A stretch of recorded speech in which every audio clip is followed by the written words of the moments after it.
মানব জীবনের প্রত্যেকটা সময়ই খুবই গুরুত্বপূর্ণ।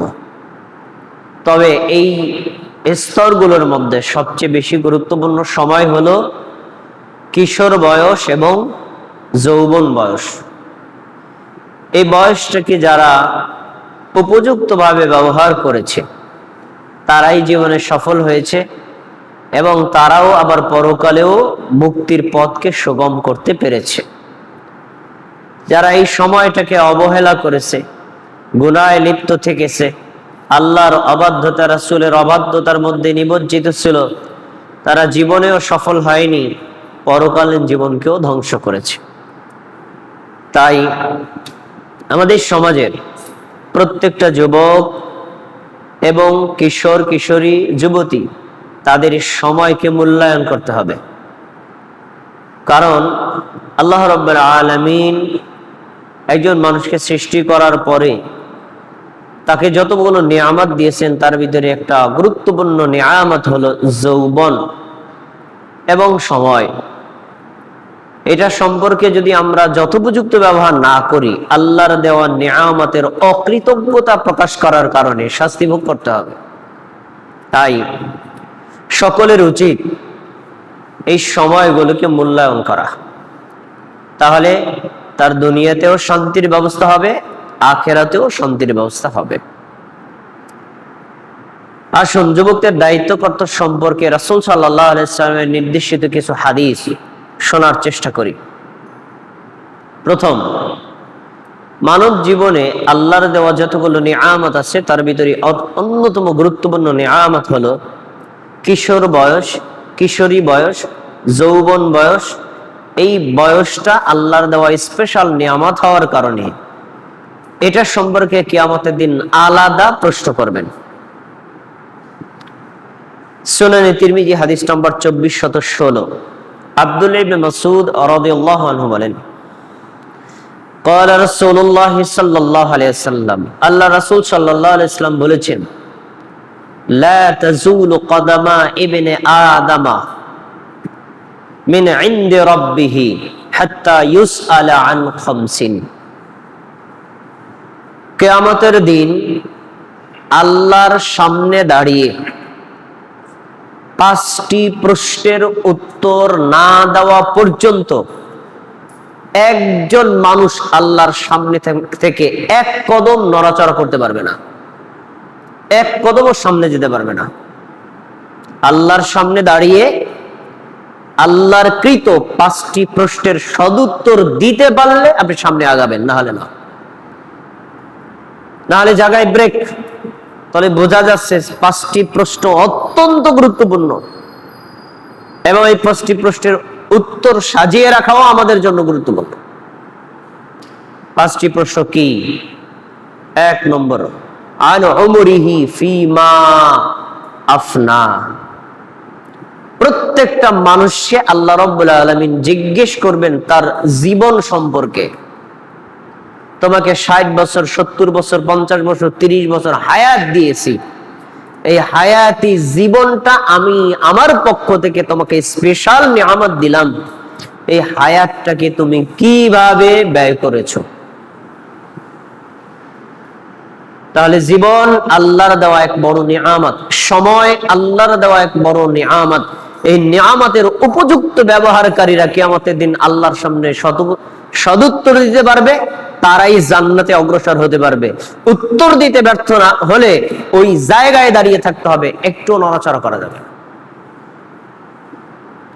তাহলে আমরা যারা জীবনকে নিয়ে অবহেলা করি, জীবনকে অবমূল্যায়ন করি, সময়ের মূল্যায়ন করি না, সময়কে অযথা অকর্ম কাজে ব্যয় করে নষ্ট করি, তারা কিয়ামতের দিন আল্লাহর এই উত্তর সঠিকভাবে দিতে পারবেন না, না দিলে শাস্তি নির্ঘাত।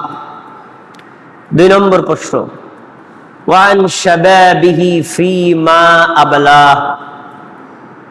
হাদিসের অন্য শব্দ আসে আন জিসমিহি। প্রত্যেকটা কিশোর কিশোরীকে, প্রত্যেকটা যুবক যুবতীকে আল্লাহ রাব্বুল আলামিন জিজ্ঞেস করবেন, তোমাকে যে কিশোর বয়স দিয়েছিলাম, তোমাকে কিশোরী বয়স দিয়েছিলাম, তোমাকে যৌবন দিয়েছিলাম, তুমি যুবক অবস্থায় পৌঁছেছো, এই সময়টা ছিল আল্লাহর খুশি অর্জন করার সেরা সময়, এই যৌবনটা কিভাবে ব্যয় করেছো? জবাব দাও। তোমার যৌবন তুমি কিভাবে ব্যয় করেছো? আল্লাহর রাস্তায় নাকি শয়তানের রাস্তায়? আল্লাহর অবাধ্যতায় না আল্লাহর আনুগত্যের মাধ্যমে? এই জবাব তোমাকে আগে দিতে হবে, তারপর এখান থেকে নড়াচড়া। এর আগে নড়াচড়া করা যাবে না। 3 নম্বর প্রশ্ন, ওয়ান মালিহি মিন আইনা ইকতাসাবা। প্রত্যেক মানুষকে জিজ্ঞেস করা হবে, তুমি যে সম্পদ উপার্জন করেছো, কোথা থেকে উপার্জন করছো? হারাম পথে, ঘুষ, সুদ, মিথ্যা, জুলুম, অন্যের সম্পদ হরণ করা, এভাবে উপার্জন করেছো? উপার্জনটা কিভাবে করেছো? জবাব দাও। তোমার উপার্জনের রাস্তা কি, হারাম না হালাল? সম্পদ সম্পর্কে প্রশ্ন হলো 3 নম্বর। সম্পদ সম্পর্কে 4 নম্বর প্রশ্ন করা হবে, সম্পদ কত গুরুত্বপূর্ণ। এরপরে প্রশ্ন করা হবে অফিমা আফনা। উপার্জন করেছো, হালাল ভাবে করো বা হারাম ভাবে করো, উপার্জন করার পরে এটা কোন রাস্তায় ব্যয় করেছো? আল্লাহ রাস্তায়, শয়তানের রাস্তায়, অন্যায় পথে? কোন দিকে ব্যয় করেছো? টাকা আয় করাটাই যথেষ্ট না, আবার ব্যয় করা সম্পর্কে আল্লাহ প্রশ্ন করবেন, কিভাবে ব্যয় করেছো। তাহলে হালাল এবং হারামের তামিজ খুব গুরুত্বপূর্ণ বিষয়। আমার আয়টা কি হালাল কিনা, উপার্জন করলাম হালাল ভাবে, এবার আমি ব্যয় করছি হালাল রাস্তায় কিনা, এই প্রশ্ন, এই উত্তর আপনার সাজায় রাখতে হবে। তারপরে 5 নম্বর প্রশ্ন, ওয়ামাযা আমিলা ফীমা আলিমা। তুমি যা জানতা, তোমার জ্ঞান যতটুকু ছিল, এই জ্ঞান অনুযায়ী তুমি আমল করছো কিনা? নাকি শুধু জানার বাহাদুরি দেখাইছো, জানা অনুযায়ী মানার কোনো গুরুত্ব তোমার ছিল না? এই প্রশ্নের উত্তর দাও। তুমি যতটুকু কোরআন জানতা, হাদিস জানতা, ঈমান জানতা, ইসলাম জানতা, তাওহীদ জানতা, সে অনুযায়ী তোমার আমল আছে কিনা? নাকি তুমি জানতা এ পর্যন্ত শেষ, আমলের মধ্যে আনো নাই? তাহলে বোঝা গেল ইলমের সাথে আমল জরুরি। শুধু ইলম থাকলেই সফলতা অর্জন করা যাবে না। হাদিসটা বলেছে কেন? যুবকদের আল্লাহ রাব্বুল আলামিন জিজ্ঞেস করবেন তার যৌবন সম্পর্কে, কিশোরদের জিজ্ঞেস করবেন তার কিশোরী বয়স সম্পর্কে, আল্লাহর দেওয়া নিয়ামত। এই সময়টাকে সে হারাম পথে ব্যয় করেছে, অন্যায় পথে ব্যয় করেছে, নাকি অযথা অকর্মণ্য কাজে ব্যয় করেছে? আল্লাহর কাছে তার জবাবদিহি করতে হবে। যৌবন বয়স এত গুরুত্বপূর্ণ। আল্লাহ রাব্বুল আলামিন মানুষদেরকে যখন জান্নাতে প্রবেশ করাবেন, দুনিয়াতে তার বয়স যদি 500 বছর হয়ে থাকে, জান্নাতে ঢোকার সময় আল্লাহ ওই নারী, ওই পুরুষকে যুবক আর যুবতী বানিয়ে প্রবেশ করাবেন। সুবহানাল্লাহ। জান্নাতে কেউ বৃদ্ধ নাই, জান্নাতে কেউ শিশু নাই, সবাই আল্লাহ তাআলা সমবয়স্ক যুবক যুবতী বানায় দিবেন। এ বিষয়ে নবীর হাদিস আছে, ওয়া ইন্না লাকুম আন তাশিব্বু ফালা তাহরামু আবাদা। এই যে তোমরা জান্নাতে ঢুকলা যুবক আর যুবতী অবস্থায় না, আর কখনো তোমরা বৃদ্ধ অবস্থায় পৌঁছাবা না। সুবহানাল্লাহ। তাহলে যৌবন বয়সটাকে আল্লাহ এত মান মর্যাদা দিয়েছেন, জান্নাতীদের আল্লাহ যুবক এবং যুবতী করে জান্নাতে রাখবেন। এবার আদর্শ যুবক, আদর্শ যুবতী কারা, তাদের বোঝার লক্ষণ কি? বর্তমানে আদর্শ যুবক কারা? ফুটবল, ক্রিকেট, বিশ্বকাপ, বিভিন্ন টুর্নামেন্ট, এগুলো নিয়ে মাতামাতি করে যারা, এগুলো নিয়ে নাচানাচি করে যারা, নিজের বাপের হোটেলে খায় আর বাপের হালাল টাকাকে হারাম রাস্তায় ব্যয় করে, ওই ইহুদি খ্রিস্টানদের তৈরি করা বিভিন্ন পতাকা তার বাপ দাদা 14 গোষ্ঠীর ঘরের উপর টানায়। এরা হলো আইডিয়াল যুবক। কিন্তু না, ইসলামী সমাজে কারা আদর্শ যুবক, তাও হাদিসে বর্ণিত আছে। আদর্শ যুবক, আদর্শ যুবতীদের লক্ষণ হলো তারা থাকবে আল্লাহর ইবাদতে, আল্লাহর আনুগত্যে, রাসূলের আনুগত্যে, নিজেকে রাখবে সংযত, নিজেকে রাখবে আল্লাহর বান্দা হিসেবে, বান্দি হিসেবে উপযুক্ত। এ বিষয়ে একটা উদাহরণ আমরা দিতে পারি। আব্দুল্লাহ ইবনে ওমর রাদিয়াল্লাহু তাআলা আনহু তিনি বলছেন, সহিহ বুখারীর হাদিস, কুনতু গুলামান শাবান আযাবান ফি হাদি নবী সাল্লাল্লাহু আলাইহি ওয়াসাল্লাম, আমি আল্লাহ রাসূলের জামানায় ছিলাম একজন যুবক মানুষ, অবিবাহিত, বিবাহ করিনি, টকববে যুবক। তো সেই যুবক অবস্থায় আমার বাসস্থান কোথায় ছিল? তিনি বলছেন ক্বাবলা আন আনকিহা ওয়া বাইতুল মসজিদ, বিবাহ করার আগে আমার ঘর ছিল আল্লাহর ঘর মসজিদ। বিবাহ করার আগে তার থাকার জায়গা কোথায় ছিল? মসজিদ। কেন? এটা নিরাপদ জায়গা। কেন? এটা গুনাহমুক্ত জায়গা। কেন? এটা আমলের জায়গা। কেন? এটা ইলমের জায়গা। তাই একজন যুবক, একজন যুবতী আদর্শকে যে যুবক আর যুবতী মসজিদের সাথে সম্পৃক্ত রাখে, আল্লাহর ইবাদতের সাথে সম্পৃক্ত রাখে, সালাতের সাথে যুক্ত রাখে, এ হলো আদর্শ যুবক। এই যে আব্দুল্লাহ ইবনে ওমর তার একটা প্রমাণ। এবার দেখেন, যে নারী, যে পুরুষ, যে যুবক, যে যুবতী তার এই অন্তরটাকে মসজিদের সাথে ঝুলন্ত রাখবে, যৌবন বয়সটা, কিশোর বয়সটা আল্লাহর ইবাদতে কাটায় দিবে, কিয়ামতের দিন আল্লাহ রাব্বুল আলামিন কোটি কোটি মানুষের সামনে তাকে এমন এক মর্যাদা দিবেন যা খুব কম সংখ্যক লোককে আল্লাহ দিবেন। সহিহ বুখারী হাদিস নম্বর 660। আবু হুরায়রা রাদিয়াল্লাহু আনহু বলেন, রাসূলুল্লাহ সাল্লাল্লাহু আলাইহি ওয়াসাল্লাম বলেছেন, কিয়ামতের দিন আল্লাহ রাব্বুল আলামিন 7 শ্রেণীর মানুষকে তার নিজের ছায়ায় স্থান দিবেন। আল্লাহর নিজের ছায়া, যেদিন আল্লাহর ছায়া ব্যতীত কোনো ছায়া থাকবে না। কিয়ামতের দিন কোনো ছায়া নাই, শুধু একটাই ছায়া, আল্লাহর ছায়া। তাহলে যেহেতু আল্লাহর ছায়া আছে, আল্লাহর আকার আকৃতিও আছে। আল্লাহ নিরাকার নন, এই হাদিস তার দলিল। রাসূল সাল্লাল্লাহু আলাইহি ওয়াসাল্লাম বলেন, এই 7 শ্রেণীর মানুষ কারা তোমরা শোনো। 1 নম্বর আল ইমামুল আদিল, ন্যায় বিচারক বাদশা, ন্যায় বিচারক মেম্বার, ন্যায় বিচারক চেয়ারম্যান, ন্যায় বিচারক এমপি, ন্যায় বিচারক মন্ত্রী, ন্যায় বিচারক যে চিফ জাস্টিস, ন্যায় বিচারক যে উকিল, যারা জজ, তারা যদি ন্যায় বিচার করে তাহলে এরা হলো কিয়ামতের দিন আল্লাহর ছায়ায় থাকবে। সুবহানাল্লাহ।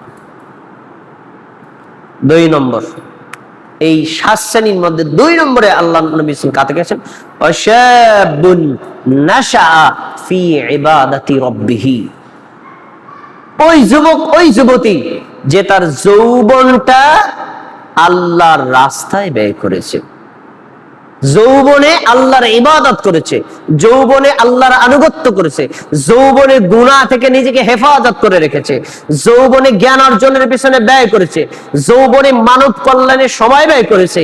এই কাজটা করেছে যুবক, করেছে যে যুবতী, আল্লাহ তাআলা তার এই কাজের মান মর্যাদা স্বরূপ পুরস্কার আল্লাহ তার নিজের ছায়ায় স্থান দিয়ে দিবেন। সুবহানাল্লাহ। তাহলে বোঝা যাচ্ছে যৌবন এটা মানুষের জন্য খুব গুরুত্বপূর্ণ একটা নিয়ামত। যেই নারী এবং পুরুষ এই সময়টাকে উপযুক্তভাবে ব্যবহার করেছেন, আল্লাহ তাকে সম্মান দিবেন। 3 নম্বর হচ্ছে ওই ব্যক্তি যার অন্তর মসজিদের সাথে ঝুলন্ত থাকে। অন্তর মসজিদের সাথে ঝুলন্ত রাখা যায় না, অন্তর নিজের বুকের মধ্যেই থাকে। এই ঝুলন্ত রাখার অর্থ হলো 1 ওয়াক্ত সালাত আদায় করে বের হয়ে যাবে, যাওয়ার সময় নিয়ত করবে পরে রক্ত আজান শুনলে আবার মসজিদে এসে জামাতে পড়বে। এই টাইপের চিন্তাশীল মানুষ যারা, তাদেরকে আল্লাহ তার নিজের ছায়ায় স্থান দিবেন। তাহলে আমরা এখান থেকে যেটা পেলাম, যুবকদের দায়িত্ব আল্লাহ তাআলার পথে ব্যয় করা, যুবকদের দায়িত্ব এই যৌবনটাকে উপযুক্ত আল্লাহর নিয়ামত হিসেবে ব্যবহার করা। কখনো গুনার কাজে, কখনো অন্যায় কাজে, কখনো অপ্রয়োজনীয় অনর্থক কোনো কাজে তারা ব্যয় করবে না। আরো কয়েকজন যুবকের দৃষ্টান্ত হাদিসে উল্লেখ করা আছে। সহিহ বুখারী হাদিস নম্বর 631। মালিক ইবনে হুয়াইরিস রাদিয়াল্লাহু তাআলা আনহু বলেন, আমরা সমবয়স্ক কিছু যুবক আল্লাহর নবীর কাছে এসেছি। 20 রাত 20 দিন আল্লাহর নবীর কাছে অবস্থান করেছি। মসজিদের নববীতে জামাতের সাথে আউয়াল ওয়াক্তে আল্লাহর নবীর পিছনে 5 ওয়াক্ত নামাজ আদায় করেছি 20 দিন। কেন এসেছি? একটাই কারণ, আল্লাহর নবী কি আমল করেন, কিভাবে করেন, ওটা জানবো, শিখবো, নিজেরা আমল করব, অথবা মানুষদেরকে জানাবো। তাহলে যুবকদের আর একটা দায়িত্ব পাওয়া গেল, আল্লাহর নবীর ইবাদত সম্পর্কে জ্ঞান অর্জন করা, সেই অনুযায়ী আমল করা, মানুষকে এটা শিক্ষা দেওয়া যুবকদের দায়িত্ব। হাদিস তার প্রমাণ। এবার যুবক বয়স কত গুরুত্বপূর্ণ। রাসূল সাল্লাল্লাহু আলাইহি ওয়াসাল্লাম বলেন, আখিরি জামানায় কানা দাজ্জালের আগমন ঘটবে। বহু মানুষ তাদের ঈমান নষ্ট করবে দাজ্জালের ফিতনায় পতিত হয়ে, কিন্তু একজন মুমিন যুবক দাজ্জালের বিরুদ্ধে কঠোর হয়ে দাঁড়াবে। একজন ব্যক্তিকে ধরে এনে তাকে দেহ থেকে মাথা আলাদা করে দিবে, তারপরে আবার তাকে মাথা জোড়া করে আবার জীবিত করে দিবে। মানুষদেরকে বলবে, দেখো আমি জীবিত, মরা মানুষকে জীবিত করতে পারি, দেখো তোমরা কেন আমাকে আল্লাহ বিশ্বাস করবে না? তখন ওই যাকে জবাই করলো অতবার আবার জীবিত করলো, সে বলবে, আমি এখন নিশ্চিত হয়ে গেছি তুই সেই দাজ্জাল। আমার নবী বলেছেন তুই এইরকম কিছু মিথ্যা কিচ্ছা কাহিনী দেখাবি যা মানুষ বিভ্রান্ত হবে, তুই সে দাজ্জাল। আমি তোকে আল্লাহ বলে স্বীকার করব না, আমার রব হলেন আল্লাহ, আল্লাহ ছাড়া দ্বিতীয় কোনো রব নাই। তাহলে দাজ্জালের মুখের সামনে আল্লাহ বলে কে অস্বীকৃতি জানালো? কে? একজন মুমিন যুবক। এরপরে যৌবন বয়সটা কেন গুরুত্বপূর্ণ? কারণ যৌবন বয়সে এমন কাজ করা যায় যা বৃদ্ধ বয়সে করা যায় না, যৌবন বয়সে এমন কাজ করা যায় যা শিশু বয়সে করা যায় না। কিন্তু মানুষ যৌবন বয়সের মূল্যায়ন না করলে এক সময় আফসোস করে, কোনো লাভ নাই। এই দৃষ্টান্ত হাদিসে এসেছে। সহিহ বুখারীর 4 নম্বর হাদিসটা বড় একটা হাদিস, পড়ে দেখেন। নবী সাল্লাল্লাহু আলাইহি ওয়াসাল্লাম যখন ওহী পেলেন, তখন খাদিজাকে বললেন, খাদিজা আমাকে কম্বল দিয়ে আটকায় ধরো, আমার ভয় লাগতেছে। কি হয়েছে বিবরণ বললেন। তখন খাদিজা রাদিয়াল্লাহু তাআলা আনহা আমাদের নবীকে নিয়ে গেলেন ওরাকা ইবনে নওফেলের কাছে।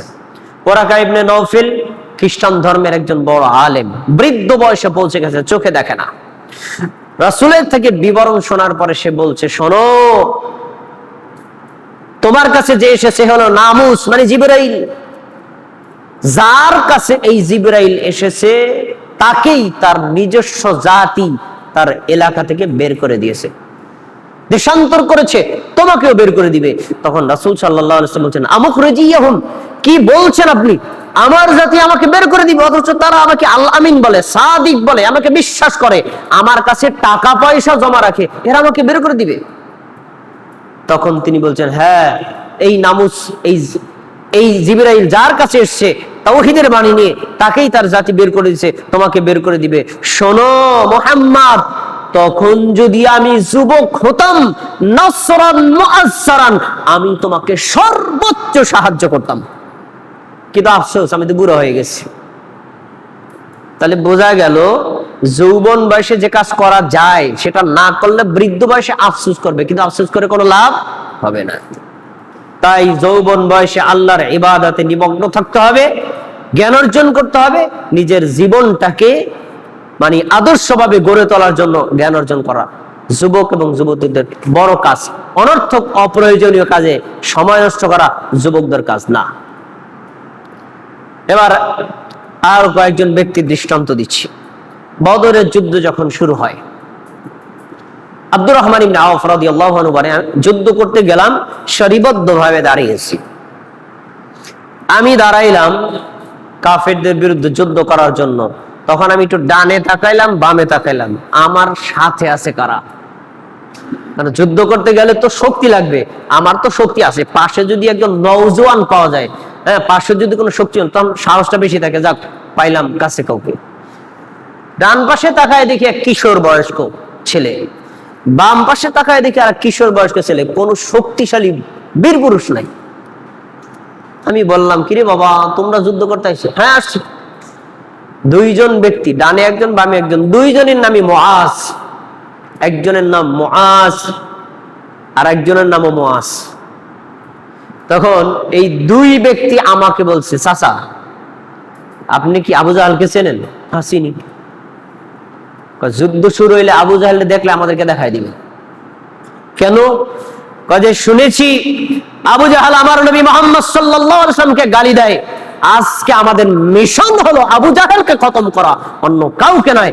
আপনি দেখা হলে আমাদেরকে বলবেন। আব্দুর রহমান বলছেন, যখন যুদ্ধ শুরু হয়ে গেল, আমি ঘোড়ার ফাঁকা দিয়ে দেখাচ্ছি, এ যুবকেরা, ওই যে আবু জাহেলকে দেখা যাচ্ছে।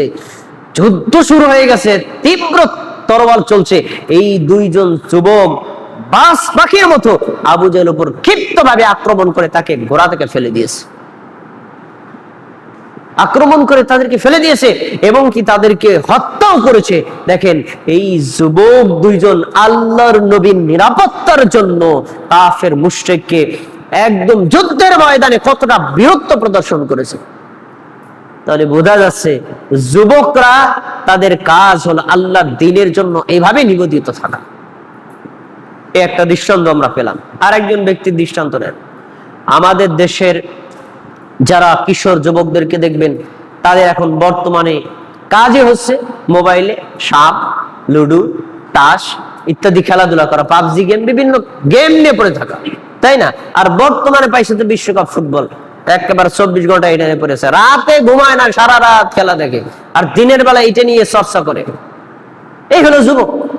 অথচ এই যুবকের বয়স 25 বছর, 26 বছর, 30 বছর, আর জীবনের কোনো লক্ষ্য নাই। এরা মানে লক্ষ্যহীন ভাবে চলাফেরা করছে। যুবক, তোমরা একজন ব্যক্তির দৃষ্টান্ত নাও। আজকে তুমি মুসলিম বলে পরিচয় দাও, তোমার বাপ দাদা 14 গোষ্ঠী মুসলিম, এর পিছনে কার অবদান জানো? একজন ব্যক্তির অবদান, তিনি হচ্ছেন মুহাম্মদ ইবনে কাসিম। হাজ্জাজ বিন ইউসুফের জামাতা মুহাম্মদ ইবনে কাসিম এই ভারতীয় উপমহাদেশে মাত্র 17 বছর বয়সে সিন্ধু প্রদেশে নিজে সেনাপতির দায়িত্ব নিয়ে যুদ্ধ করে সিন্ধু প্রদেশ বিজয় করে দ্বীনের ইসলামের পতাকাকে উড্ডীন করেছে। বয়স কত? মাত্র 17 বছর। 17 বছর বয়সে এই ভারতীয় উপমহাদেশে ইসলামের পতাকা উত্তোলন করছে, মাত্র 17 বছর। আর আমাদের দেশে 17 বছর যুবকরা মোবাইল ছাড়া কিচ্ছু বোঝে না। What is this? তোমার মতো যুবক দিয়ে, কিশোর দিয়ে জীবনেও কিছু হবে না, আর দিনেরও কিছু হবে না। 17 বছরের যুবকের এত বড় অবদান। দুজন ব্যক্তির দৃষ্টান্ত আল্লাহ নবী দিয়েছে, আল্লাহ তাআলা দিয়েছেন কোরআন মাজিদে। সূরা আলে ইমরানের 39 নম্বর আয়াত খুলে দেখেন। অবিবাহিত যুবকের দৃষ্টান্ত দিয়েছেন। এক নম্বর হলো ঈসা আলাইহিস সালাম, আরেকজন হলো ইয়াহইয়া ইবনে যাকারিয়া আলাইহিস সালাম। তারা দুইজনে অবিবাহিত ছিলেন, কখনো বিয়ে করেননি, কিন্তু বিয়ে না করলে কখনো তারা জিনার সাথে সম্পৃক্ত হন নাই। আল্লাহ তাআলা কোরআন মাজিদে তাদের বলেছেন কি? ওয়াসাইয়্যিদা ওয়া হাসুরা ওয়া নাবিয়্যাম মিনাস সালিহিন। ইয়াহইয়া ইবনে যাকারিয়া আলাইহিস সালাম ছিলেন নেতা, লিডার। তারপরে তিনি ছিলেন ওয়া হাসুরা, অবিবাহিত নারী বিরাগী মানুষ, ওয়া নাবিয়্যাম মিনাস সালিহিন, নেককার নবীদের অন্তর্ভুক্ত। তাহলে তারা যুবক ছিল, বিবাহ করেন নাই, কিন্তু তারা আল্লাহর অন্যায়ের পথে লিপ্ত হন নাই, নিজেকে আল্লাহর আনুগত্য করার মাধ্যমে আল্লাহর নবী হয়েছেন। ভাইয়েরা আমার, তাহলে বোঝা যাচ্ছে যুবকদের অনেক মূল্য ইসলামে আছে। তারা যদি নিজেদের জীবনের সবের মূল্য বোঝে, তাহলে ফুটবল, বিশ্বকাপ, ক্রিকেট এইসব আজে বাজে সময় নিয়ে কখনো তারা মরে পড়ে থাকবে না, বিমর হয়ে থাকবে না। এগুলো বাদ দিয়ে তারা লেখাপড়া করবে, জ্ঞান অর্জন করবে দুনিয়া সম্পর্কে, দিন সম্পর্কে, এবং আমল করবে। নিজেরা সাধ্যমতো দিনের জন্য আল্লাহর রাস্তায় মানুষকে দিনের দাওয়াত দিবে। যদি এটাই তারা করে, তাহলে তারা হবে আদর্শ যুবক। দুনিয়াতেও তারা শান্তিতে থাকবে, পরকালেও আল্লাহ তাদের জন্য জান্নাতের পথকে প্রশস্ত করে দিবেন। আবার এই যুবক যদি বিপদে যায়, তাহলেও ভয়ঙ্কর পরিস্থিতি রয়েছে। এজন্য আমাদের সন্তান, যারা কিশোর, যারা যুবক, তাদেরকে এই ভয়াবহ সামাজিক ধর্মীয় অবক্ষয় থেকে ফিরিয়ে রাখা আমাদের দায়িত্ব। আল্লাহ আমাদের যুবকদেরকে সেই অবক্ষয় থেকে ফিরে থাকার তৌফিক দান করুন।